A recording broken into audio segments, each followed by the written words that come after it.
So the panel that I want to share with you guys for today is I have Joseph Kopser from Grayline Group. We have Ross Gibb, who's joined us from the BCDC Center from Texas A&M.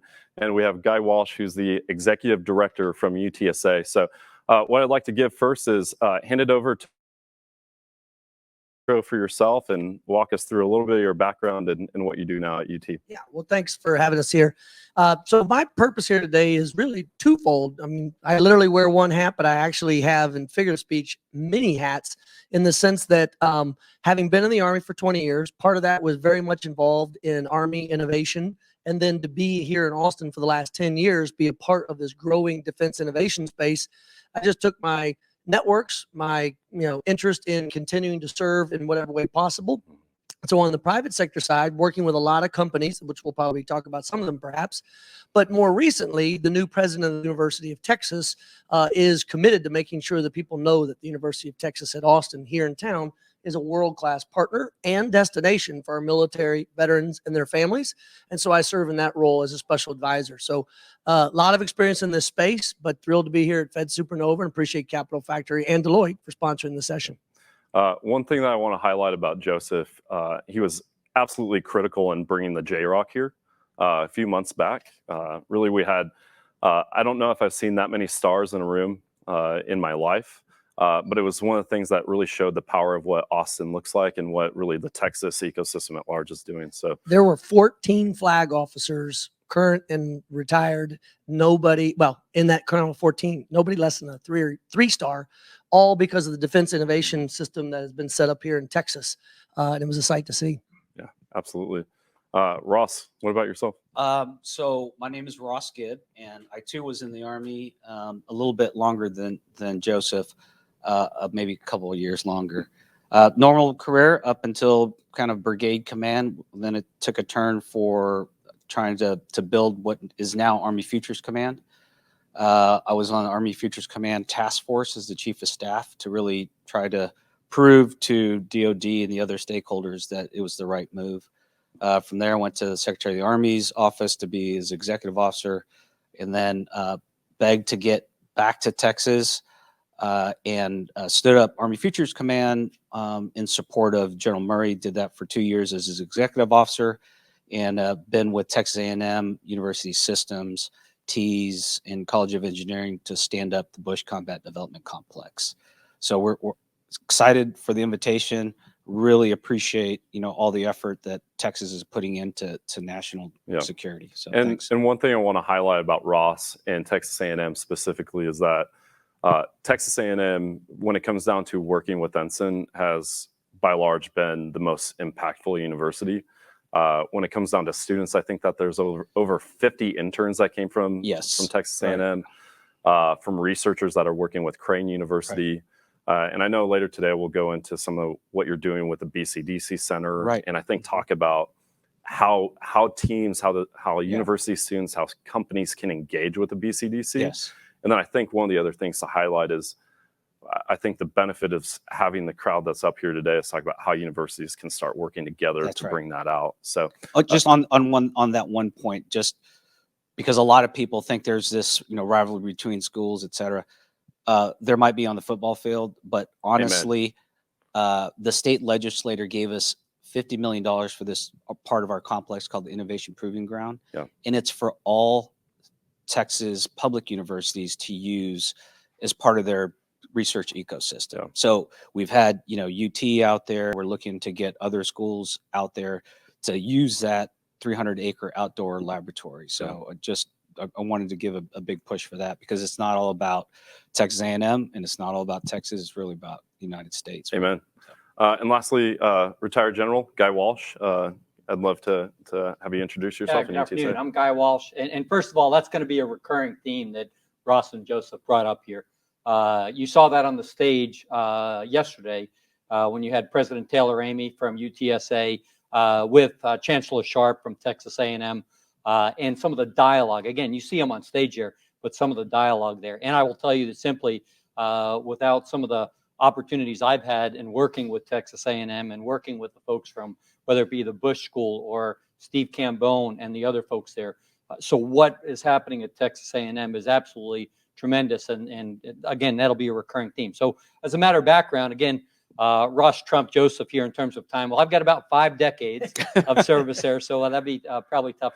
But I had the opportunity, again, to spend about 30 years in the flying environment. So, and most of that, although, again, wearing the Air Force uniform as an A-10 close air support pilot, the majority of that was spending time with our Army brethren and with the Joint Forces there. So that was absolutely a tremendous opportunity. Did about 22 years of active duty. Followed by that, went to the National Guard to understand really that idea of Title 32 and working outside of the normal Title 10 regime that we did for a few decades there, and working for governors and doing the Homeland Security and the Homeland response for Hurricanes Katrina and others of those. Tremendous opportunity. Opportunity to go back then from there to Kandahar, back on active duty to stand up operations in 2009, 2010 at the 451st Air Expeditionary Wing during the surge at that time. And then came back out of that and was given a great opportunity by, at that time, General Keith Alexander and Chris Inglis, the Deputy Director of the NSA, to help stand up what was now known as U.S. Cyber Command. And then worked at U.S. Cyber Command for nearly a decade for the 3 commanders there, most recently General Paul Nakasone, the Director of the NSA and U.S. Cyber Command, and standing up their Guard and Reserve Office, standing up their Capabilities Office, and then their academic engagement as, again, one of my final opportunities before coming here to San Antonio and UTSA.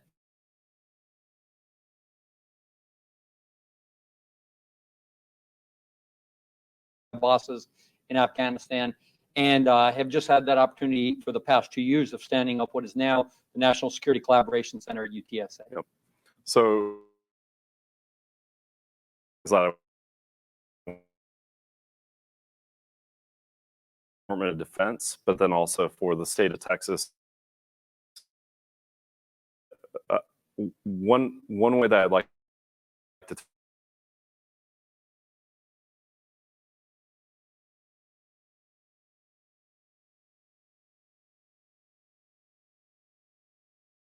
San Antonio mean? Does it tie into the greater UT system, and then how does it tie into Texas A&M, and what does that look like?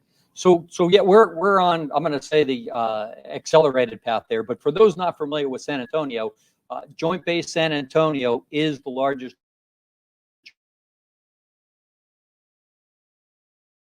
USA, having that that breadth of operations of more than 12 Army North headquarters, which is a lot of defense, homeland response, on Katrina, even sticks, getting forces from active, Guard, and Reserve that are there. Obviously, we have 16th Air Force, the combination of the old 24th Air Force, the cyber, and 25th Air Force with ISR, intelligence, surveillance, and reconnaissance. We have the largest group of NSA outside of Washington, so NSA Texas that's there. And what people don't realize is there's a lot of other federal government entities, particularly with our Secret Service. Again, the largest footprint outside of the DC area. Port San Antonio you brought up, Jim, and that's huge. So if you look at the old Brooks Air Force Base and that area there, the city of San Antonio has basically started developing the support pieces that they need to build the workforce, to build the innovation, to build all those capabilities, to be able to bring that to San Antonio to support Joint Base San Antonio and others. So Jim Pershbach and Will Garrett are leading the Port San Antonio effort that are there right outside of the gates of 16th Air Force and others there. So that piece is absolutely huge. What I will tell you also is what makes San Antonio really unique is a lot of work we're doing on critical infrastructure protection. As you know, we work so closely with CPS Energy, which is a municipally owned organization with San Antonio Water System. So when we talk about protecting the energy and the energy systems, gas, water, telecommunications, all of those, having that relationship across San Antonio brought together by the city, by Mayor Ron Nirenberg, working with the commander of JBSA, that type of community doesn't exist everywhere. And so that is a piece that we're happy to bring to the broader aspects of what we're doing across Texas. I think that a couple pieces that are really interesting that tie into what JBSA is doing is when it comes down to infrastructure and what it looks like. Every single military posts, Army or Air Force, is managed out of JBSA. And I think that as we've shifted from a focus in Afghanistan and what does it look like to build in the US, I feel like San Antonio will have such an impact on industry. I think that it's something that they're just kind of beginning to realize, but that's one of those things that I think San Antonio will really bring about some really impactful change. Yeah, so the one that's on the horizon, and it's actually happening now. So Joint Base San Antonio has been selected to lead the second wave of technology and innovation for the Department of Defense on 5G. And so there are 3 test beds or 3 experimental test projects that the Department of Defense has said, we're going to do this in San Antonio with JBSA. The first one being, and that's the one that's Air Force led, is what's called 5G core security. So this is where we're looking at everything from the cell tower up through the cloud of how do we integrate 5G technologies, that low latency, that sub 10 millisecond latency, that increased bandwidth to be able to provide amazing information that we can't do in the current systems. And then really segmentation is how do we drop those type pieces off? So San Antonio and JBSA are leading that effort for the Department of Defense. The second one, and it's just amazing to watch, is the one led by the Army, and that is the integration of 5G into telehealth and telemedicine. And the best example is say, where do we want to get there? And the example talking about the low latency, I want to be able to, on a battlefield where we don't have access, to be able to do robotics, to crowdsource brain surgeon and have a brain surgeon from here in Texas, being able to work with robotics and with haptics. He can actually be working with a PJ or robot to actually be doing surgery on a contested battlefield, right? To the point where adding haptics and he can have X-ray level videos that he's watching and look at that X-ray quality. He can actually, with that low latency, as a needle is penetrating, it can tell the difference between skin and flesh and bone. That type of technology is what we're doing down there with JBSA and with the Department of Defense. I think that this is also where other universities can start looking at, the engagements that Texas A&M and UT already have with the DoD that can start leveraging that engagement. I'll pass the same over to you, Joseph. Yeah, I mean, where do we start? So, for instance, some of the numbers, just to give you a sense of what's already going on. There's already, even before the defense innovation ecosystem really kind of put their flag in the ground here in Austin, the UT is already doing 150 defense. Then you add to that the long history of the UARC, for those of you that know what a UARC is, and our ARL that's here. They've been doing sonar work for the Navy for so long. Yes, I know, a landlocked city doing sonar work for the Navy, but it's an incredible rich history. What we're doing now, because your question was about going forward into the future, what we're doing now is taking all of our best in class. And as President Hartzell likes to say, Texas is so big, 52,000 students this year. We're going to be able to produce not just students, but faculty research, elite work at scale. In other words, big enough. So if you're on camera, if you're watching this on Fed Supernova, go to utexas.edu/military. And it's a not yet published site, but it's live and running. So you can get a sense of what I mean by the breadth and depth of scope of the stuff that we're working on.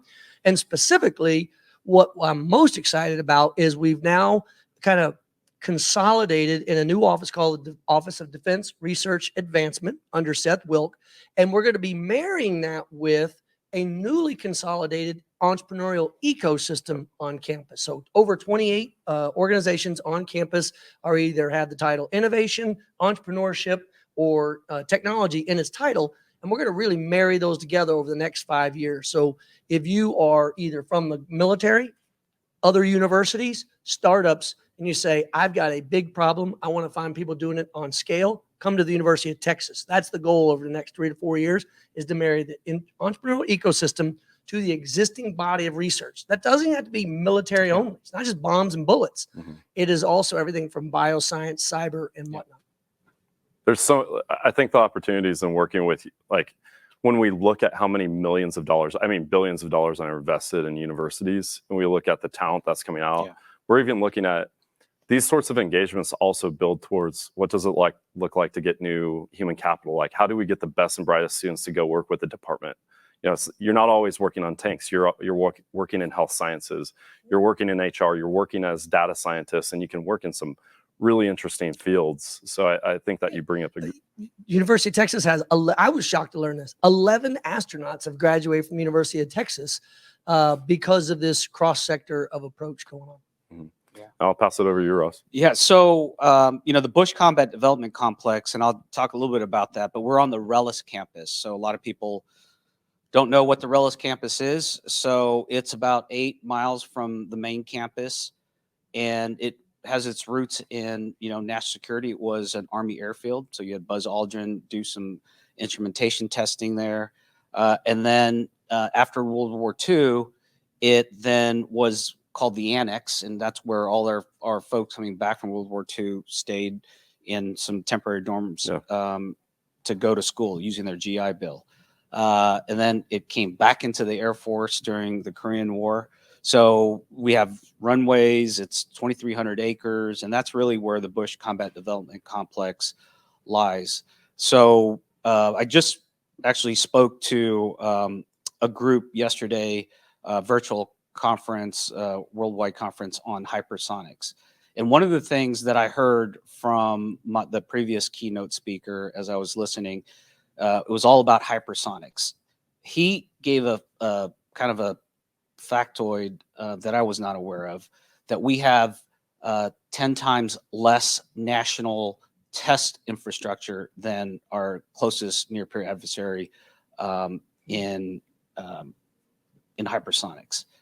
And that's really kind of the sweet spot of what Chancellor Sharp and Dr. Banks, the chancellor and now president of Texas A&M, really kind of focus in on. So a lot of people say, hey, Rellis, I tell them our new mascot is the crane, because we continue to build. Since 2016, we've put $750 million into the infrastructure and build out of that campus. And it's all to have this national security research ecosystem here anchored in Texas, and why they should come to Texas. So another fact that our federal partners aren't really keen on listening to is that in less than 2 years, with our relationship with DoD through Army Futures Command, I and our team have moved into a 90,000 square foot headquarters that has 4 bays. It has 2 secure bays, secure meeting areas. I get room for DoD, industry partners, labs, in less than 2 years. And I want to jump in there on that. And the reason why this is really interesting, I think that this is where I really want to talk about partnerships, is that you have these facilities where we're saying, DoD, we want you to come in. Academia, we want you to come in. And startups, we want you to come in. And let's look at, how do we create an environment where people can start going and prototyping their ideas, these concepts, to say, if we want to work in autonomous systems, let's go play around with it. If UT students want to go play with this massive facility with 5G infrastructure, or play around with explosives, or play around with hypersonics, they can do that. They can go look at what does it look like to build an initial prototype for the Department of Defense, where I think previously that friction was just really difficult. So I think that is something really important to highlight, that Texas A&M is facilitating for Texas, but also for the nation. That's right. Let me give a great example. And just this goes back to the partnership. We developed a hypersonics lab at UTSA, and it wasn't done in a vacuum. It was done because of the working with Texas A&M, working with the Southwest Research Institute, and working with Purdue University, is to figure out, because as Ross and I discussed, every one of these hypersonic capabilities is different. We have more in Texas than anywhere else in the United States, but they all do a different thing. They're all set up to do different things. And so building that, but the success of that for the DoD is because of the collaboration with Texas A&M, with Southwest Research Institute, and other universities. And so again, our ability to contribute to the DoD as a whole was brought about as a whole of Texas approach, and all the universities working together there. I want to pose one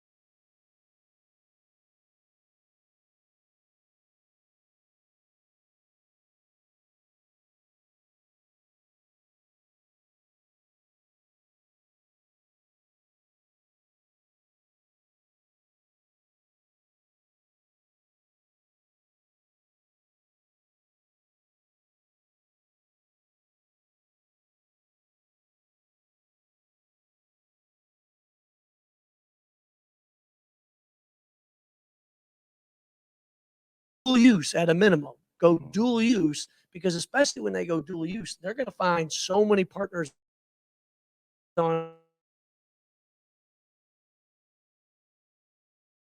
So like all startup CEOs and founders is be tenacious, follow up.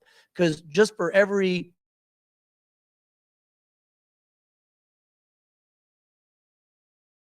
looks like a big giant bowl of spaghetti,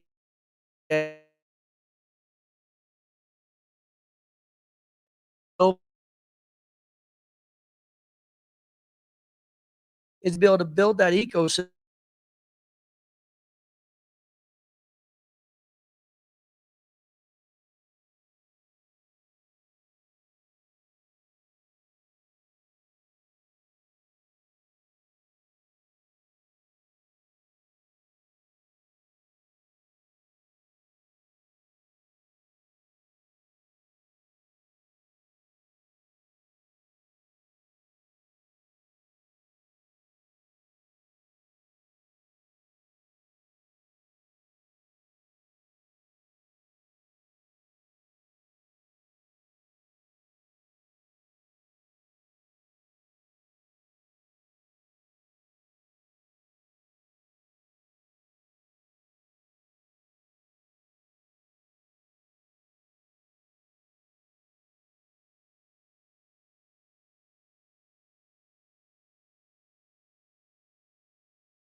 Quickly. You know, and something occurred to me that I hope the audience that's not here, or even the audience outside of Texas, can appreciate. If you just look at it from, when you talk about ecosystem, literally the close proximity of UTSA, UT Austin, and Texas A&M, you could be at any one of the other two locations in 90 minutes. 90 minutes. And oh, by the way, talk about producing talent, especially in STEM. Every year, every graduation year, we're producing even more students that go out. That's not even talking about the faculty. We're talking about students. So if you are a company or a startup, take a lot of time to consider getting down inside this triangle. You know, I guess it's Bastrop. Wayne County East is probably about the midpoint, 30 minutes to every direction. So anyway. The other thing from a Texas perspective, if you look at where are the graduates going to, where are the folks that are going to be going to college coming in the future, take a look at the projections in 2030 and past.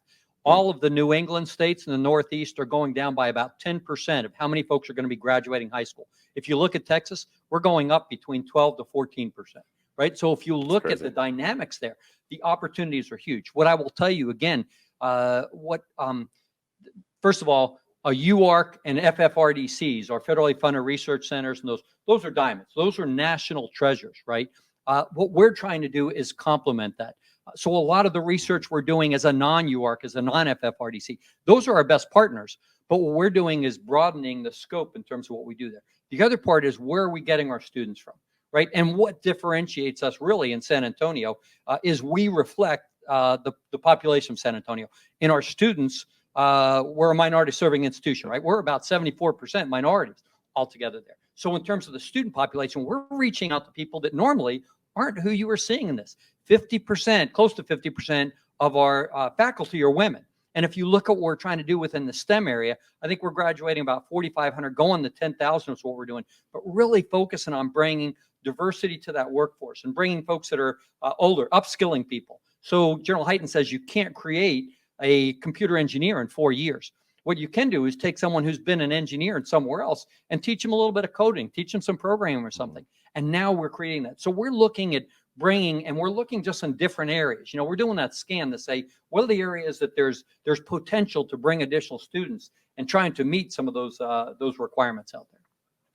So I think a couple questions that come up where I'd ask you guys to switch your hat for a moment and think back to when you were in the DoD and look at, if you are, what is the importance when it comes down to universities partnering with military partners, and then encouraging those folks to then start engaging with universities? And here's an example is, NSIN in particular, we've worked with Duke University, and they're doing transfers. They're saying, hey, we want to get soldiers to now engage with these universities, and vice versa. They say, how do we get faculty? How do we get the students now to spend some time on military posts that engage?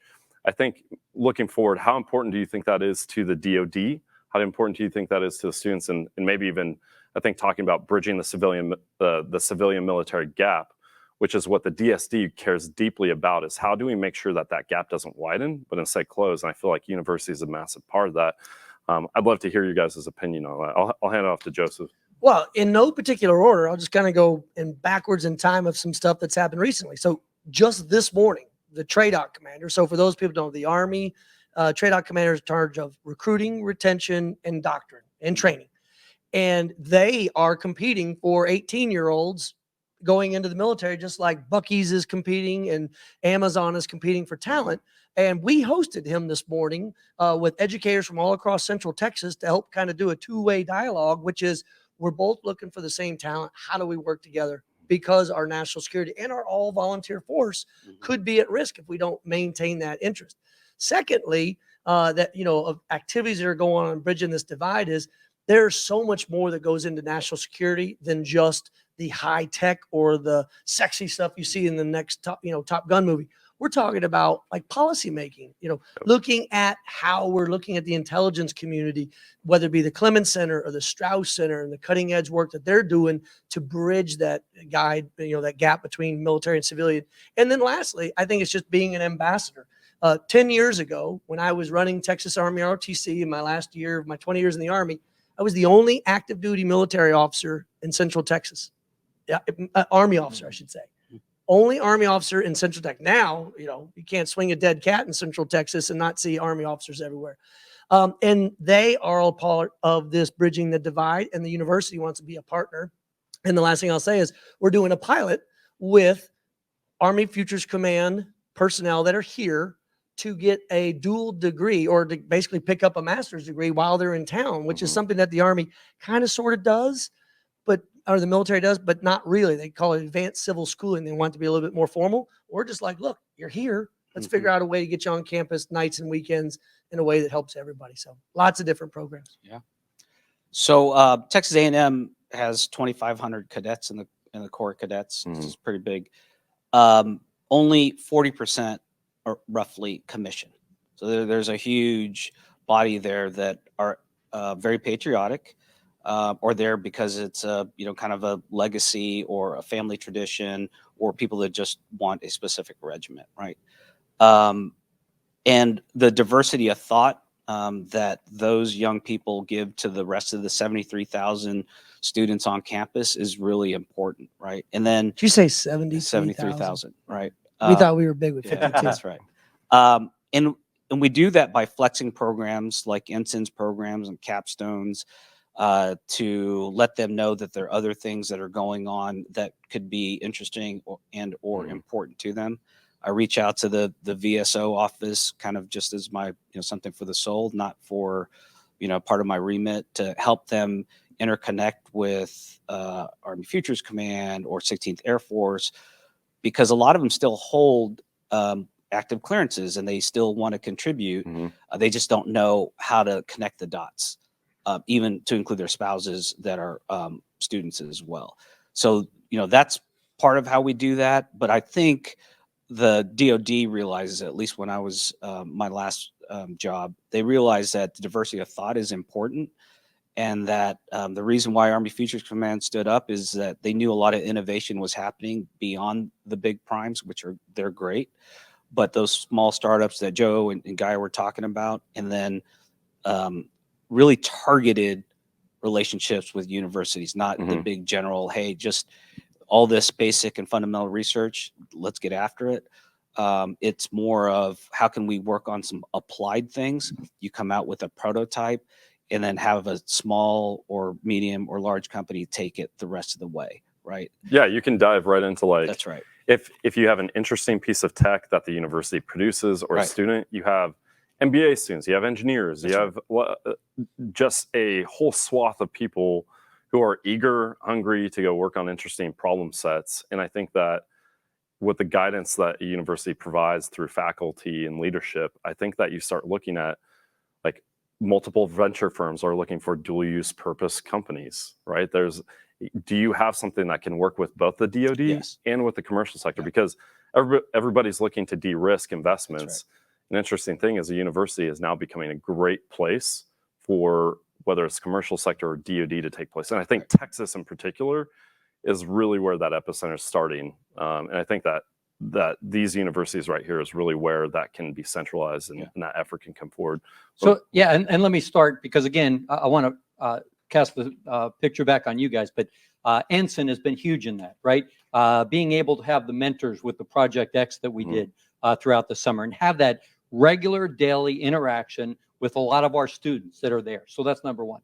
Number two is we've got NSIC, Tony Kukolo and Drew Cheverly, really trying to bring, and each of us are engaged with that. And they're, again, bringing the government pieces to that. They're bringing the industry pieces. Army Software Factory. Absolutely. So those are all. So let me just, I'm going to give you my next 48 hours here. Part of it is continuous engagement, right? Persistent engagement, I'll use. So when I leave here tomorrow, we will be sitting there. We've got 16th Air Force coming out, giving presentations and meeting. Again, not to the size of the Corps at A&M, but we've got Det 40, 842 with our Air Force ROTC, the third largest in the Western sector. We have a huge Army ROTC that includes 5 colleges, not just UTSA, but the colleges in San Antonio. And we've got these other students that are going to be on the civilian side. So they're going to sit down with 16th Air Force. The next day, we got the director of Army Research Lab out there, Dr. Patrick Baker, right? So we have him. Saturday morning, we'll be out showing off our new facility to the new Undersecretary of the Air Force, right? So Gina Ortiz-Jones. It is about continuous, persistent engagement with each of these federal organizations. And tomorrow we're going to end that tour by going out to, again, not the size of the Rellis campus, but we are building a brand new $100 million facility in downtown San Antonio. When you talk about location, we are on the San Pedro Creek, which 330 years ago was where the city of San Antonio started. In fact, further than that, with the Indian settlements that are right along that area. And we're building, again, a 6-story. It's not only going to be the National Security Collaboration Center, but it's going to be our School of Data Science. And we have Dr. David Monjo, who started the School of Data Science at the Ohio State University, then at Cal Berkeley, and he's leading that effort. So here we go with a $100 million building in our National Security Collaboration Center. We'll have about 60 to 80 partners, government partners, industry partners, and academic partners, all in that area.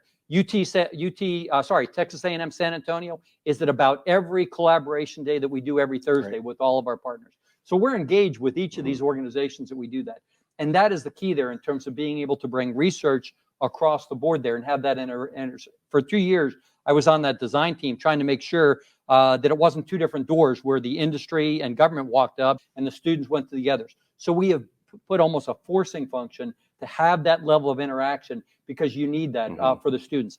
I didn't get to do any applied stuff when I was in school. It was all foundational. And so now we have all these students and work studies and interns working with industry partners, doing national security work, and with our federal partners. And that's an absolutely tremendous change in how we educate students in national security areas.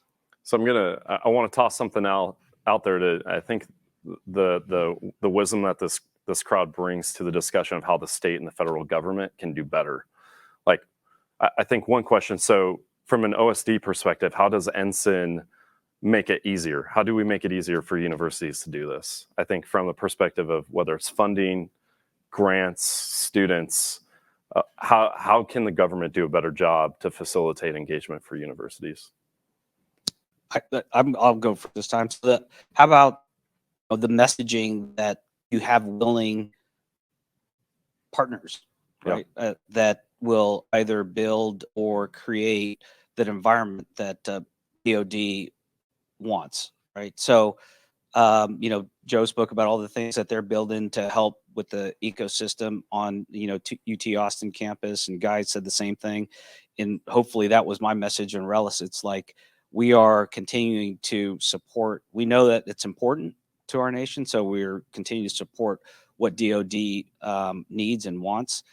Chancellor Sharp will tell you there's one thing that one word he doesn't use when talking with DoD, and it's no, right? So it's not building what that they will come, but it's also deliberate planning on what we think the next horizon is about, right? And again, this is all about the nation. So that idea that innovation proving ground with 3 5G networks, test, research, and cybersecurity is really for all the public universities, our industry partners, and our government partners to use, so we understand what the next battlefield looks like, right? So we're happy to continue to partner and do that. Part of it is we need the messaging to get out to building. I want to pull on a thread. Yeah. It's really important because it's also like part of my job. My responsibility is going to DoD and say, tell us how we can help you. And a lot of times you're going to that 3 shop. You're going to that commander who's like, man, step in line. Like, I have 30 other things that are priorities right now. But how do we? I think there's 2 questions that I pose. Is one, how do we help commanders shape innovation as a priority, so that's not something that they view as another thing that's on their task list, but something where we see it as this is a shaping function that you can offload into universities to support you. Maybe it's with personnel, maybe it's with a fellowship, maybe it's with a capstone to say, hey, we want to get our young junior officers, we want to get our junior enlisted involved in solving problems. How do we shape that so that it doesn't look like it's this massive burden? How do we shape it so it's an easy button? They say, hey, we're going to do this. How do we do that with Texas A&M? How do we do that with UT?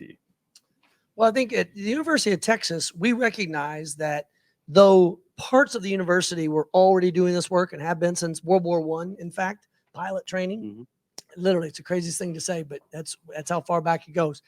However, not everybody on campus has. And so even as the defense innovation space was being built here in Austin the last 5-6 years, I know the frustration, I'm sure, that people had. Well, they'd call one part of the university and they'd start a relationship, say, with one department or another department, because we're just huge. It's just the nature of elite at scale. What we want to have, and what we hope that the government has too, is that open line, that red hotline, if you will, of, okay, if you can't find anybody, call me. And so for right now, until we really get that up and running, it's really 2 people at the University of Texas I hope people will track down. It's Seth Wilk, W-I-L-K, and myself, Joseph Kopser. If we can't connect you to somebody on campus, well, then shame on us. But that's what we're looking for with our partners in government and industry.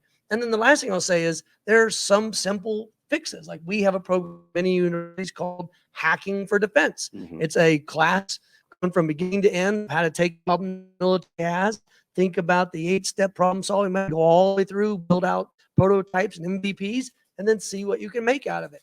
What we want more than anything is just Give us the list of the Yeah. problems that you have and let these kids look at them. They're solving 2 problems this year that I think are just fascinating.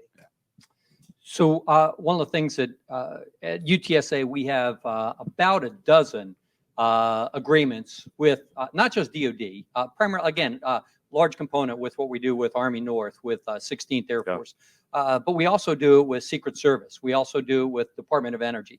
So in fact, the newest Center of Excellence for the Department of Energy is called CyMANI, the Cyber Manufacturing Security Innovation Center. What's interesting about that, it's not just about cybersecurity. It's about bringing manufacturing back to the United States. Now, there's a large cybersecurity component to that, right? You have to have secure and resilient supply chains and data management, all of those type pieces there. But we're focused on being able to do that. I'm hoping within the next 24 hours in the news, you'll be able to read our newest contract vehicle that we're doing with Air Force Research Labs. And so that will be absolutely huge. Different than UT and Texas A&M is we're a very young university. We're just over 50 years old. And what we've been able to do, again, given that about 15% of our population has a military affiliation, either they've served in the military, their parents are military. And number 2 is if you walk through the National Security Collaboration Center, when you walk through that area, you can see the FBI office, the Secret Service office, the DIR, Information Resources Office, all of these in 4 national labs. And so having that exposure and the students to that is absolutely tremendous in terms of being able to. So when you step out and you're getting ready for graduation, these aren't new things. They're not new opportunities, but they're opportunities you've had the opportunity to see. And so that's a big piece of what we're doing at down in San Antonio. It's like creating these convenient locations where people can just come and like easily lower the barrier to go work on problem sets. And we're not an NSIN campus yet, but we hopefully to get there like these folks here. But we see the importance of it. I think from like objectively, when it comes down to like strategic relationships throughout the state and throughout just the Southwest, San Antonio, like I should be down there every day. We should have people from NSIN engaging with the DoD because, and going back to like, how do we encourage commanders to engage with NSIN? How do we encourage them to engage with DIU? And I think that that's coming out and saying, you know, people don't typically buy things because they see the grandiose scale. They buy things because things are just painful. They're like, this sucks. I don't want to do it. That's why you did Right Scout. That's why anybody goes and tries to start businesses. They're just frustrated because they want to go do something. So I think that as we look at this, and I think that UTSA has such a valuable piece in the discussion with NSIN because of how much is going on in San Antonio. It's how do we get Army North Commander to say, hey, we want to leverage San Antonio to help pull out these problem sets, but then how do we take that and feed that into Texas A&M? How do we feed that into UT Austin? So let me make it clear. That invitation is wide open. We're already working, but in terms of when we move to our new facility downtown, those places are there for you, right? To sit there next to these different organizations that are out there. That is absolutely there and open to that. I will also say that, and again, our host here today, Capital Factory, the ability for UTSA and the NSEC to be able to be part of that. My thanks again to Josh and to Jorge and the folks that have done that because they did the initial introductions with us. Again, we've been working with the AFWorks folks, but being able to meet them personally and those with AFWorks, with the Army Applications Lab and everything, all made possible by the Capital Factory folks. So that's absolutely huge. And I think that as we look at what does it look like to create the engagement opportunities, I think that being able to get those senior officers from, maybe it's MedCom, maybe we want to focus on this particular area. How do we ultimately get them to get their soldiers to come up to UT Austin? How do we get them to go over to Texas A&M and say, these are the problem sets we have? I'd like to pass it over to you guys on maybe what are the tool sets? What are the resources that the university would have to help facilitate some of those engagements with senior leaders inside of the DoD? So this is before my time at Texas A&M, really with Army Futures Command, to curate. I know we brought a UT professor to see the problems that soldiers were having in robotics, right? Yep. So we brought him to Yakima. Gosh, I can't remember the professor's name, but Peterstone? Yeah. So we wanted to see firsthand and not through a video of the problems that we were trying to solve. So the problem was crossing a mind complex obstacle. right? Mhm. Something that General Murray and the team said no soldier should ever have to do, the way that we did it at National Training With a Center. stick. That's right. So we went out and showed them that there was their soldiers there, their first attempt to try to do that. You had soldiers one train away trying to maneuver a vehicle using a joystick. It was clunky. It would never pass an NTC or any of our training centers, but it was a start. And you can see what light came on in the professor's mind of, okay, now I see it firsthand. And you only can do that if you show these solution owners or potential solution owners to the real problem, problem owners, right? We curated another trip with professors and others to National Training Center so they can actually see, like, this needs to really be ruggedized because it's clean the first 2 hours. And then after that, it doesn't stop getting sand into its boxes and its gears. So those are some of the things, but you got to do it at a bigger scale. You can't just do it by, 10 professors at UT Austin, UTSA, and 10 professors at. And we got to share that information. Yes, it's that's like right. like we work in so many containerized pipelines. Right. And in universities for a long time, sometimes they just don't want to share what's going on. There's this kind of scarcity mindset sometimes when it comes down to our IP. We don't want to share it versus look at, hey, this is the piece that we have. Maybe if we work with you guys on this piece of IP, we can actually come together and develop something that truly works. Yeah. So I'll say three things very quickly. I was going to immediately say to your question about how we introduce them is 15 passenger vans. Because literally 10 years ago, when I was teaching here at the University of Texas, I saw all these brilliant university professors and I said, what you're working on can help the warfighter. So I took 3 ROTC vans, loaded them up with professors, people from the Chamber of Commerce, people from the mayor's office, and we drove up to see my buddies at Fort Hood. We just drove around, went to some motor pools. We talked to some warehouses, and I'll always remember the one thing that just blew them away, especially Mitch Jacobs and the folks at ATI, when they learned that most Army buildings on post have no thermostats and have no meters to be able to tell how much electricity is going in and out of the buildings. Because on post, you're not paying for it. So anyway, second thing to your point, what I'm really excited about is the fact the University of Texas is changing its IP rules and conditions around faculty research. So in the olden days, not to bore you, but it basically was, oh, hey, great. Thanks for that IP. If you want to start a company, we own basically half your company because you did that on campus. Well, it's a kind of a bummer and demoralizer. I mean, they'll work on IP, but they won't bother to make a company out of it. The University of Texas is doing a huge overhaul. It's not yet done, but when it's done, those professors and faculty and researchers will have the incentive to partner more often.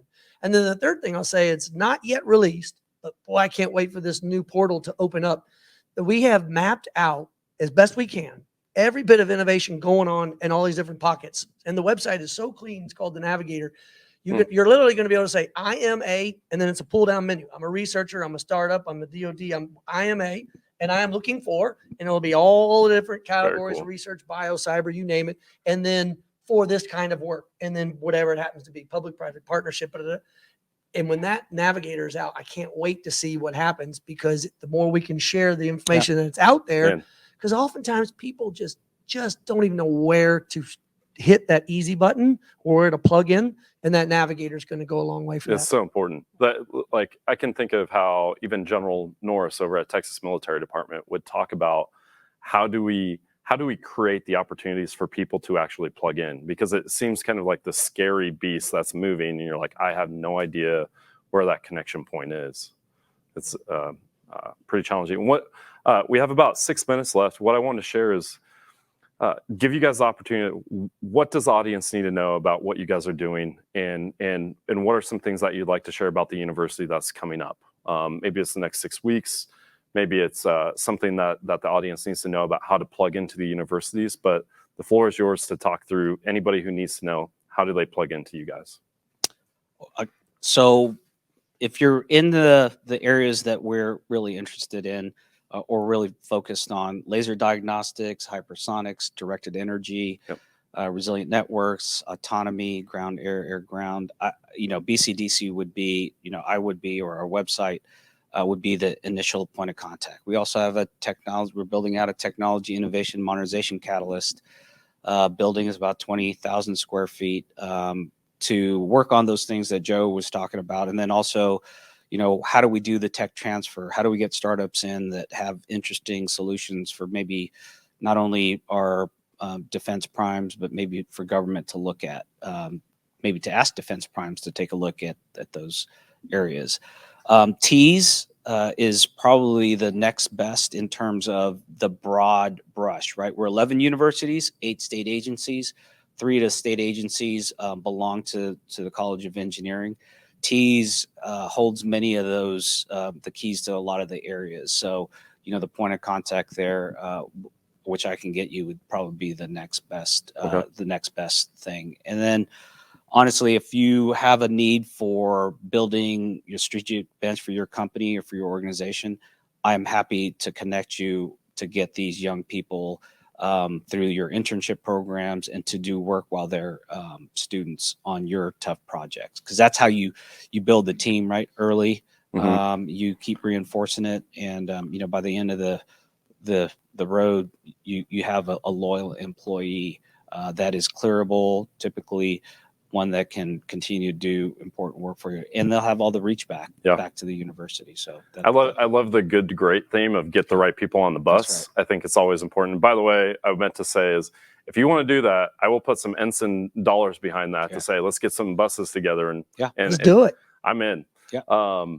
But Ross, thank you so much for sharing about Texas A&M. Thanks for having us. Really appreciate Joseph? I'll be quick on the time. The first place to start, I think, is to go to this yet unpublished website, utexas.edu/military. And because the Fed Supernova attendees have such a wide range of interest, that's a good place to at least get your foot in the door to see all the different things that we're doing. Then, if you don't find, because each one of the little sites are linked for the most part, should be. And if they're not, then you can reach out directly to Seth Wilk. You can find his address easy on the website or on the Google machine. And then as last resort, my website or my name, Joseph Kopser, because what we're trying to do is make it easy for people to connect. And then in terms of where it's going forward, it is this mapping, this navigator to make it so it's so much easier. You're not having to hunt and peck so much, because we are University of Texas. We are really aspiring to be a world-class partner for our military and veterans and their families. And we just opened up the Institute for Military Veterans and Family Wellness. So there's so many things going on. I don't know necessarily what our attendees are looking for in particular, but that website, utexas.edu/military, great place to start. I just love the idea that Seth Wilk is going to get like 100 LinkedIn requests. Yeah. So. If you do send a message to Seth Wilk, give him or me some time, because we just gave out our information to all these attendees, so it might take us a while to respond. I'll give you his phone number. Yeah, Joseph's I'll text it later. Sorry, Seth. And Guy? So let me start with the idea that there needs to be cultural change. The pipeline coming out of K through 12 is not big enough. And we're not going to solve it only in San Antonio. We're not going to solve it only in Austin. We're not going to only solve it in College Station. We need to be able to scale and do this on a much broader basis. And so that's, I'll say, the first piece. I had the opportunity to go last month to the White House for the Cybersecurity Summit and sat on the education panel with Chancellor Milliken. And we sat there and got engaged with that type piece. The next piece we have coming up is we're working with Jen Easterly, and we're going to be doing a cybersecurity about education. So I'd say pay attention to that education in your community. How do we expand, right? And there's a couple great examples, and whether you go nationally in terms of what we're doing with Girls Who Code, whether it be code.org and Hadi Partovi and his team that are doing that to over 1 billion folks in schools. I think 1/3 of the U.S. schools are working across that. And then right here in San Antonio, Dr. Greg White has been developing the cultural changes things, working with DoD, working with MITRE. And so his newest one, and I have the card game here, but Cyber Threat Defender. But how do we start changing the culture? So someone who's from a 5-year-old to an 8-year-old, sometimes their minds are made up. I want to be a doctor. I want to be a pilot. I want to be a lawyer. Because they see those folks. They understand that. Right. We need to be able to bring that so that they can say, I want to be in national security. I want to be data analytics. And we don't have that visibility. So part is changing the culture. And Dr. White's project right now, so wait for it, it's called the Cyber family, right? So it's cyber, but with bears. And that's, again, a national cultural that is the McGruff and the Smokey, the bear. You know, Yep. everybody can associate Smokey the Bear, forest fires, and tell you what the 3 things you have to do, right? With McGruff, Time dog. exactly. So the idea is we need to do that in the cybersecurity area. So that's number one, is let's start engaging that, and let's start looking, again, just like we've been doing our work together here. And I'm looking forward to opening the National Security Collaboration Center in the heart of downtown San Antonio. Yep. It is right off the Riverwalk. And when you go to Yelp or TripAdvisor in the next 3 years, if I do my job right, Alamo will still be first, but the UTSA NSEC will be the second place to visit in the state of Texas. Well, gentlemen, thank you so much for joining. Your partnership with NSIN and mentorship to me has been something that I greatly value. I think in this next year, I'm very excited to see really what that growth looks like. And I think just to kind of end on a note that you brought up, guys, it really comes down to culture change. How do we encourage both military leaders, universities? How do we encourage people to say there are opportunities to serve in a lot more capacities than just putting on a uniform? You can serve your community. You can serve. You can serve in the DoD if you want to participate. But it really comes down to encouraging people to put their hand up and say, "I want to help in some way." So, gentlemen, thank you again so much for your time, and look forward to working with you guys the rest of your. Thank you. Thanks for having us. Thanks, guys.